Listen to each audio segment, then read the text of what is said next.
Araling Panlipunan 4, Quarter 4, Week 6. Karapatang panlipunan at pangkabuhayan. Mga kaakibat na tungkulin.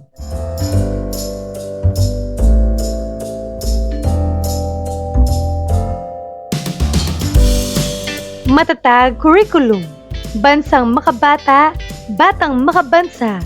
With me, Teacher KMT.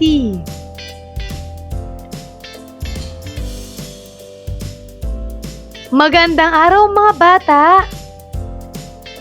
Ngayon ay pag-aaralan natin ang tungkol sa karapatang panlipunan at pangkabuhayan. Mga kaakibat na tungkulin.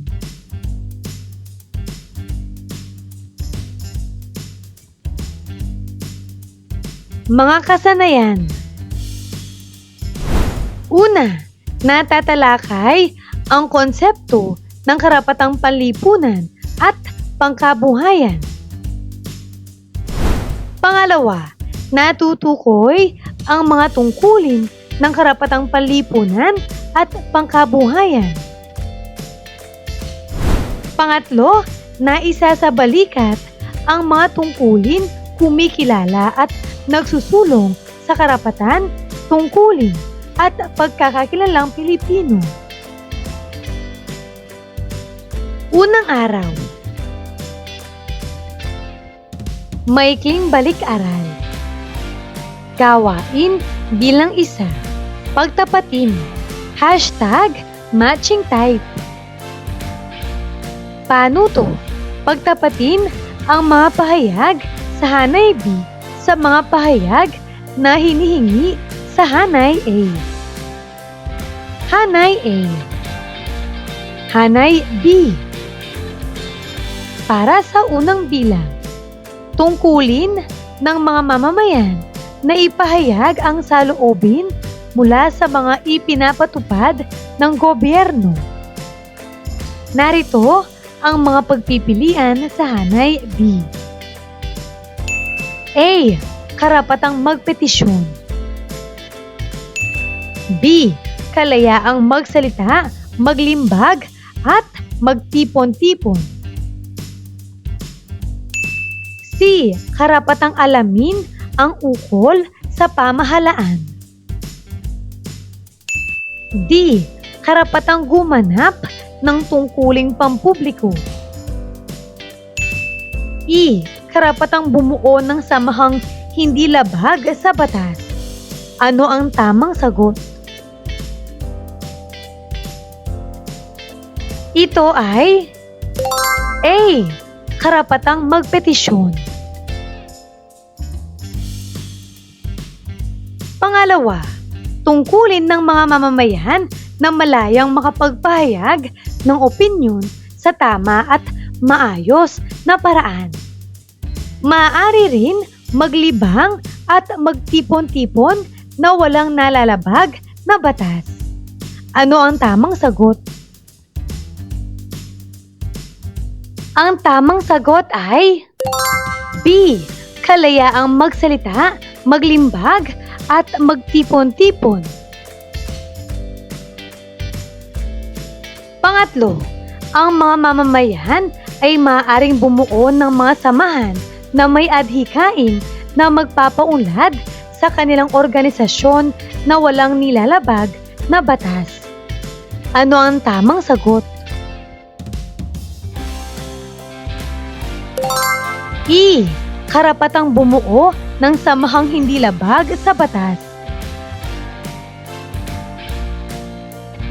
Pang-apat, ang mga mamamayan ay kabahagi sa mga programa ng pamahalaan. Kaya't tungkulin ito na tumulong at maging kabahagi sa pagpapatupad ng mga magagandang hangarin at hindi upang makadagdag sa problema nito. Ano ang tamang sagot? D.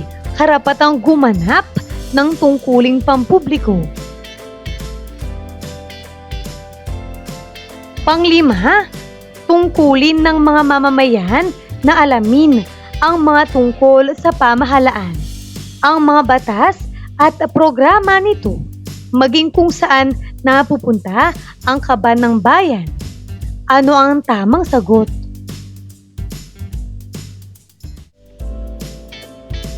Ang tamang sagot ay C. Karapatang alamin ang ukol sa pamahalaan. Paglinang sa kahalagahan sa pagkatuto sa aralin. Para sa unang katanungan, ano ang karapatang panlipunan at pangkabuhayan? Magaling! Ang karapatang panlipunan at pangkabuhayan ay mga karapatang tumutulong upang matiyak ang maayos na pamumuhay ng bawat mamamayan. Kabilang dito ang karapatan sa edukasyon, kalusugan, trabaho, disenteng sahod, pabahay at serbisyong panlipunan. Layunin ng mga karapatang ito na mabigyan ang tao ng sapat na pagkakataon upang umunlad at mamuhay ng may dignidad. Pangalawa, sa paanong paraan nagagawa ng mga mamamayan ang mga tungkulin upang makamit ang karapatang panlipunan at pangkabuhayan? Tama! Nagagawa ng mga mamamayan ang kanilang mga tungkulin sa pamamagitan ng pagtatrabaho ng marangal, pagbabayad ng buwis, pagsunod sa mga batas, at pakikilahok sa mga programang pangkomunidad. Sa ganitong paraan, nakatutulong sila sa pagpapaunlad ng ekonomiya at lipunan na siyang nagbibigay daan upang matamasa ng lahat ang mga karapatang panlipunan at pangkabuhayan. Pangatlo, paano mo mapahahalagahan ang mga karapatang panlipunan at pangkabuhayan na mayroon ka at ang iyong pamilya? Mahusay! Mapahahalagahan ko ang mga karapatang ito sa pamamagitan ng wastong paggamit ng edukasyon, pag-aalaga sa kalusugan, pagsusumikap sa trabaho o pag-aaral, at paggalang sa karapatan ng iba.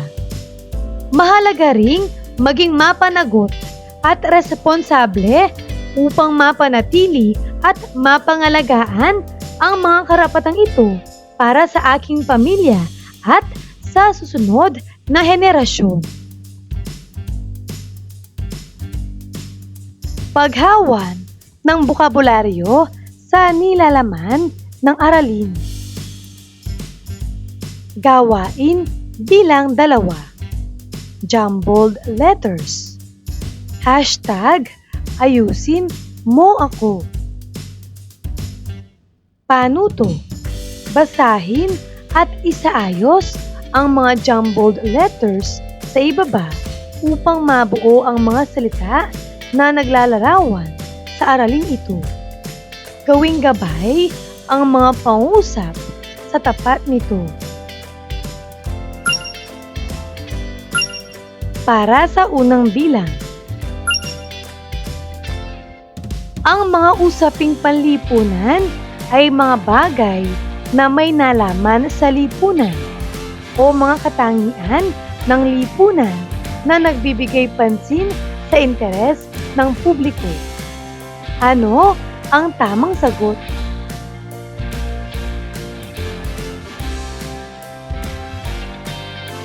Ang tamang sagot ay panlipunan.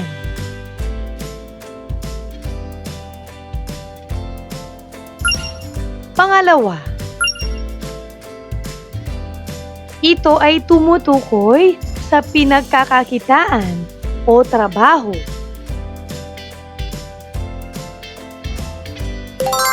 Pangkabuhayan. Pangatlo, Ito ay tumutukoy sa pagpapahayag o pagbibigay ng impormasyon sa mabisang paraan.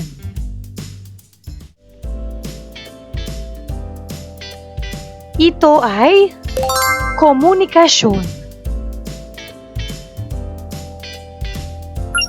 Pang-apat,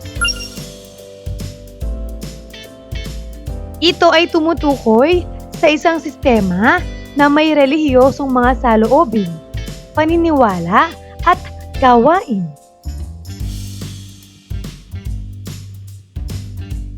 Ang tamang sagot ay relihiyon.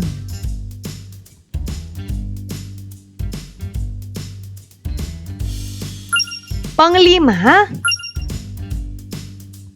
ito ay isang proseso na nagpapadali sa pagkatuto o pagtatamo ng kaalaman, kasanayan, prinsipyo, moralidad, paniniwala, at gawin.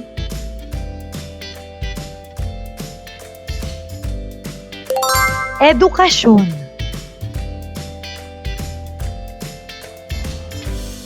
Unang aralin ang mga karapatang panlipunan at pangkabuhayan. Pagproseso ng pag-unawa. Ang karapatang panlipunan. Ang mga karapatang panlipunan ay nakatutulong sa pangangalaga ng kapakanang panlipunan ng mga mamamayan.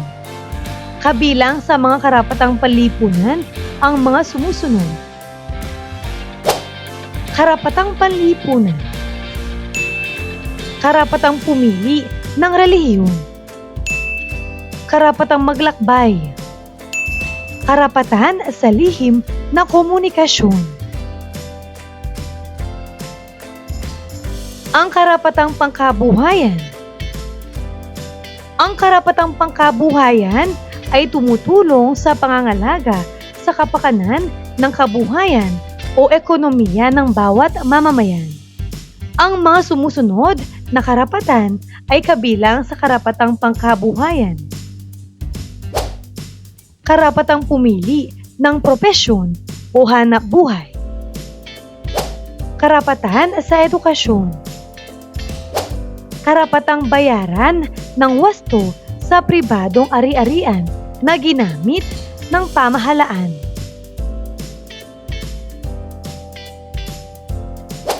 Karapatang makinabang sa mga likas na yaman. Karapatang maging ligtas sa maruming kapaligiran at pagawaan. Karapatan sa pagmamay-ari. Financial literacy. #integration. Ito ay ang kaalaman at husay ng isang tao pagdating sa buhay pinansyal o tamang paghawak ng pera.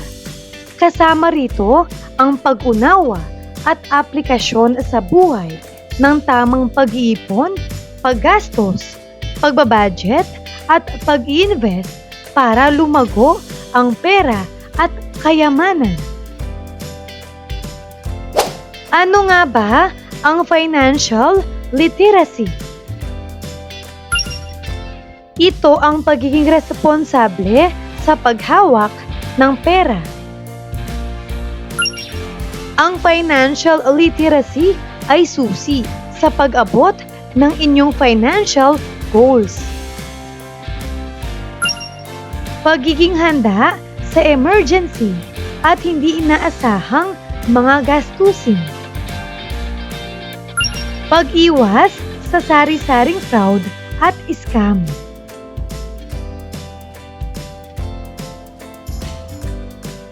Ikalawang araw. Pinatnubay ang pagsasanay. Gawain bilang 3. Panlipunan o pangkabuhayan. #which is which. Paano to? Isulat ang KPL kung ang tinutukoy ng pangusap ay karapatang panlipunan At isulat naman ang KPB kung karapatang pangkabuhayan naman ang tinutukoy. Para sa unang bilang, pinili ni Edwin na makapagtapos ng pag-aaral sa kabila ng kahirapan upang magkaroon ng trabaho. Ano ang tamang sagot? KPB. Pangalawa, si Ginoong Santos ay pinapanatiling malinis ang kapaligiran sa pamamagitan ng pagtatapon ng basura sa tamang tapunan. Ano ang tamang sagot? KPL. Pangatlo, binayaran ng pamahalaan ang nabiling bakanting lote malapit sa barangay hall upang gawing covered court. Ano ang tamang sagot?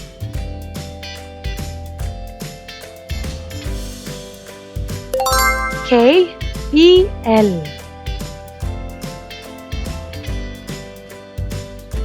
Pang-apat, nagpabaptismo si Alfred sa relihiyon na matagal na niyang nais. Ano ang tamang sagot?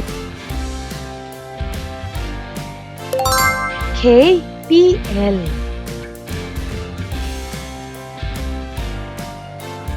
Panglima, si Ginang Santos ay nagbakasyon sa Boracay noong nakaraang tag-araw. Ano ang tamang sagot? KPL. Paglalapat at pag-uugnay. Gawain bilang 4. Financial literacy. #wasto o di wasto. Paano to? Mag-react ng thumbs up kung wasto ang isinasaad sa pangusap at thumbs down naman kung hindi wasto ang isinasaad sa pangusap. Ibinabawas ni Ginoong Santos ang 20% sa kanyang sahod upang ilagay sa kanyang ipon o savings. Ano ang tamang sagot? Thumbs up. Araw-araw, bumibili si Mike ng milk tea upang ipagmalaki sa mga kaibigan kahit sila ay nagmula sa mahirap na pamilya. Thumbs up o thumbs down? Thumbs down. Nag-iimpok si John ng pera sa kanyang alkansya. Thumbs up o thumbs down? Thumbs up.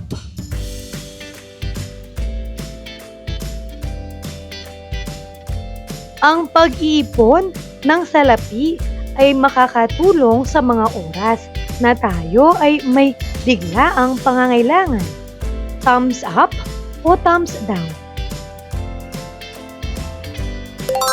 Thumbs up. Kakasahod pa lamang ni June, ngunit naubos agad ito dahil sa kanyang mga biniling bagong damit. Thumbs up o thumbs down?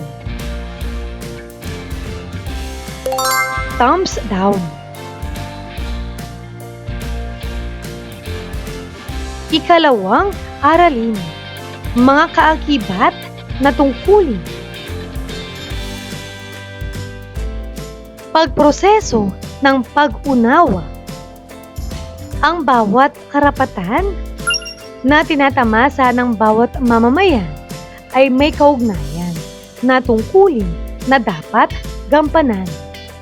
Ilan sa mga tungkulin ng isang mamamayan ay ang pagmamahal sa bayan, pagtatanggol sa bansa, pagsunod sa mga batas, paggalang sa watawat at mga namumuno, pakikipagtulungan sa pamahalaan at paggalang ng karapatan ng iba. Ang bawat mamamayan ay may karapatang pinangangalagaan ng ating mga batas.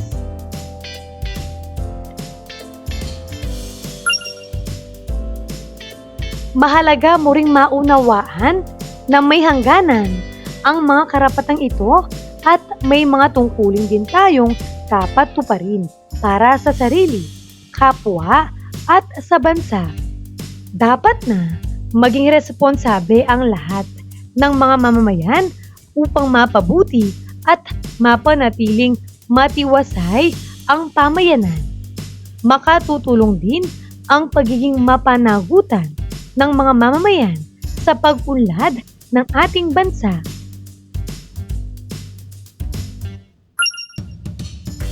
Isa-isahin na natin tungkulin sa bayan o bansa. Tungkulin ng bawat isa na maging tapat sa bayan at pangalagaan ang kapakanan nito. Tungkulin ng bawat mamamayang Pilipino ang ipagtanggol ang bansa.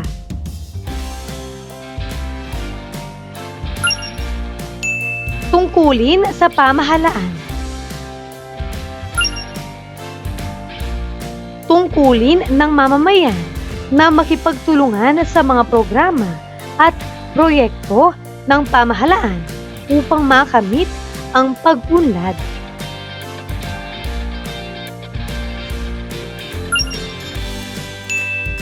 Tungkulin sa iba o sa kapwa.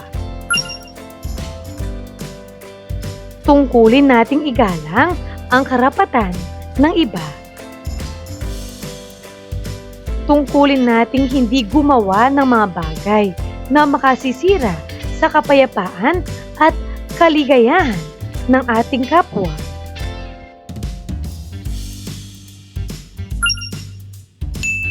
Tungkulin sa sarili. Tungkulin nating alagaan ang ating sarili.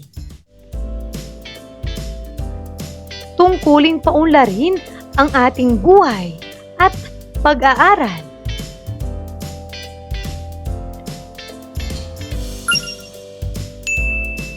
Tungkulin sa Diyos.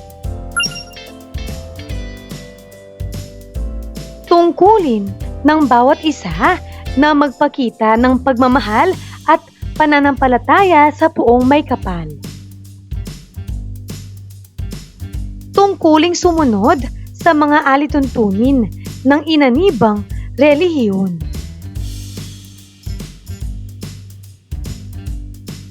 Ikatlong araw.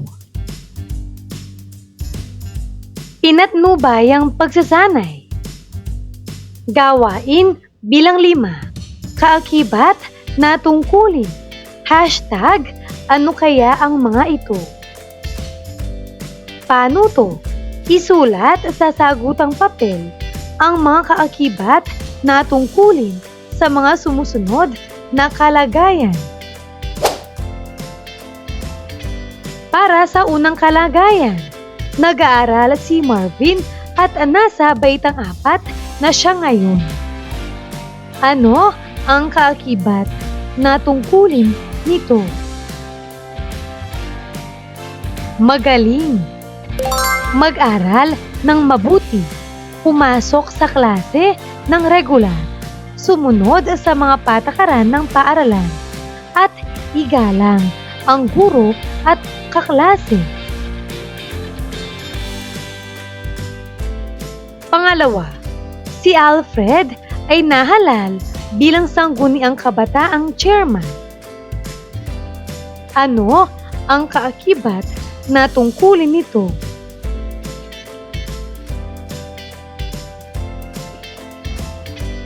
Tama. Magsilbi ng tapat at makatarungan. Pakinggan ang boses ng kabataan. Pangunahan ang mga proyektong pangkabataan at maging huwaran sa komunidad. Pangatlo, ang paligid ng paaralan ay maraming basura. Ano ang kaakibat na tungkulin?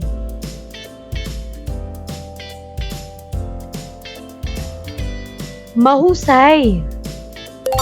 Makilahok sa paglilinis ng kapaligiran. Magtapon ng basura sa tamang lalagyan. At hikayatin ang iba na pangalagaan ang kalinisan ng paaralan. Pang-apat, sina John at Maria ay nakabili ng bagong bahay at lupa. Ano kaya ang kaakibat na tungkulin? Magaling. Alagaan at panatilihing maayos ang kanilang ari-arian. Sumunod sa mga batas at patakaran ng pamayanan. At magbayad ng kaukulang buwis.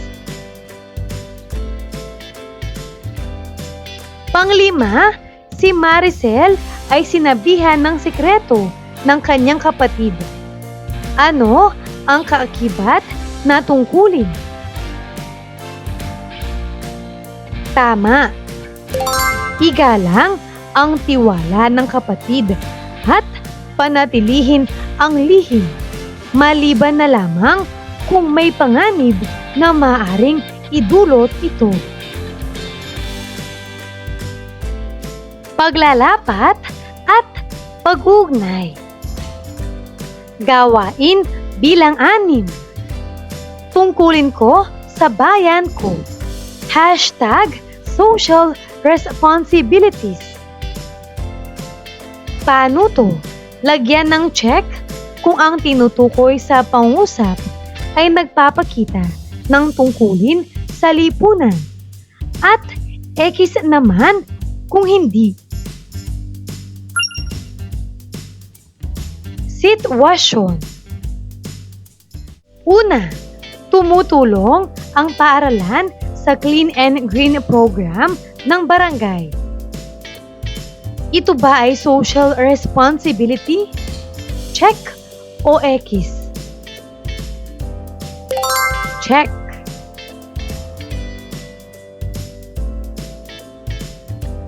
Ang pamilya ni na Melvin ay naghihiwalay ng mga basura na nabubulok at hindi nabubulok na basura. Check o X? Check.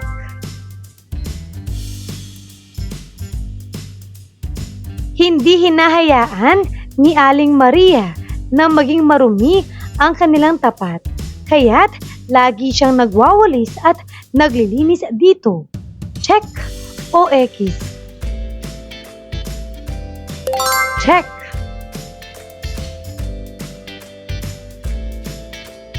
Tinutulungan ni Miko ang matanda na nahihirapan tumawid ng kalsada. Check o X? Check.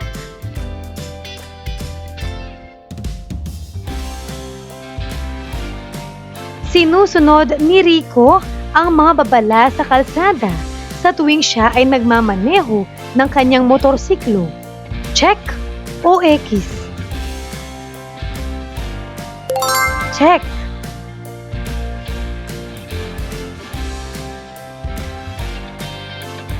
Ika-4 na araw. Pabaong pagkatuto.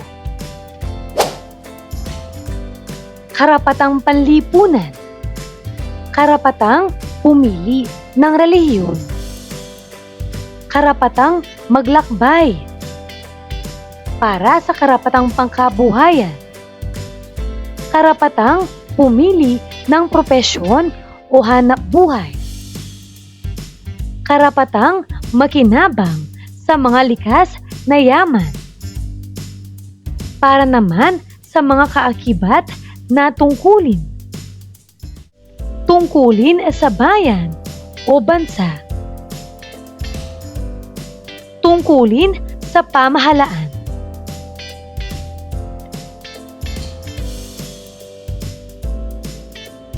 Narito pa ang mga karagdagan para sa karapatang panlipunan.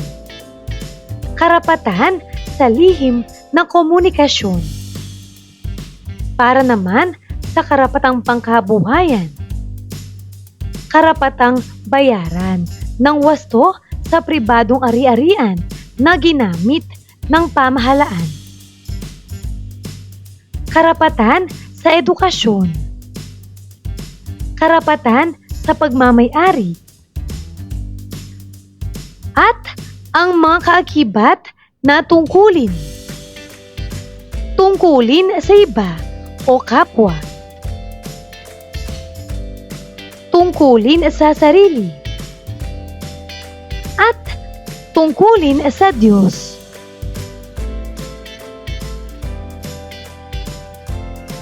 Pagninilay sa pagkatuto. Bilang isang mag-aaral, paano mo naisasabalikat ang mga tungkuling kumikilala sa karapatang panlipunan at karapatang pangkabuhayan? Narito ang posibleng sagot. Maaari mo ba itong basahin?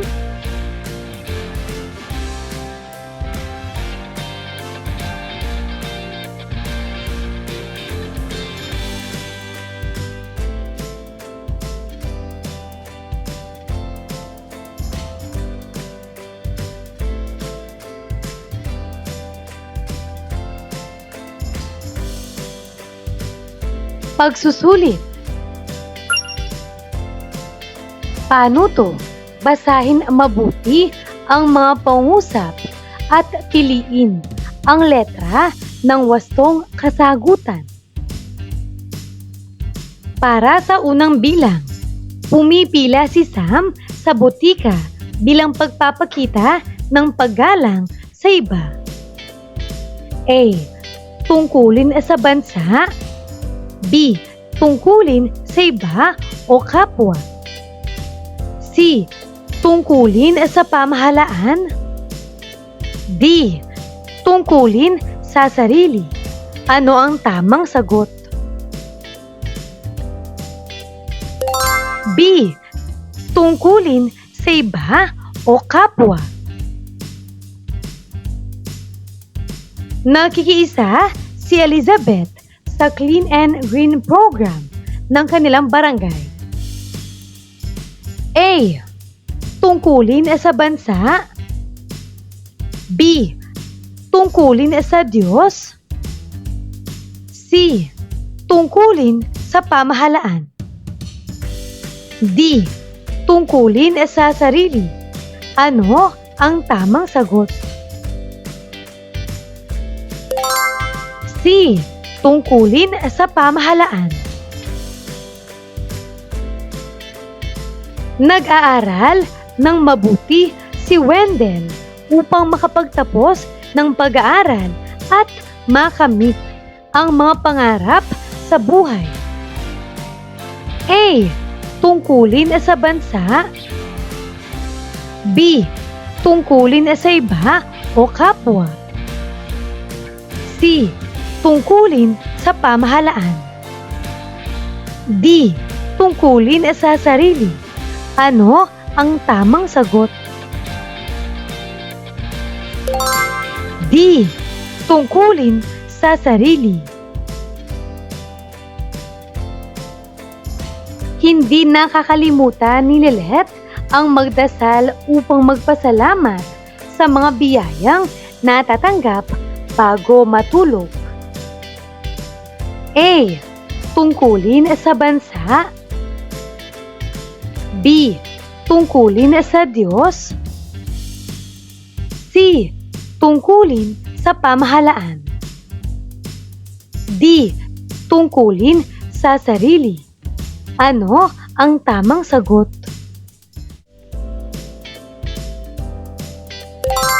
B. Ito ay tungkulin sa Diyos. Sina Dr. Jose Rizal at Andres Bonifacio ay nagpakita ng kabayanihan sa pamamagitan ng pagtatanggol sa ating bayan. A. Tungkulin sa bansa. B. Tungkulin sa iba o kapwa. C. Tungkulin sa pamahalaan. D. Tungkulin sa sarili. Ano ang tamang sagot? A. Tungkulin sa bansa. Mahusay mga bata! Ano ang mga natutuhan mo sa araw na ito?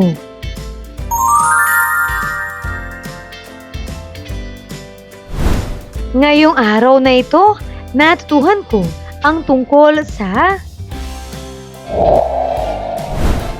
ang mga karapatang panlipunan at pangkabuhayan. Mga kaakibat na tungkulin.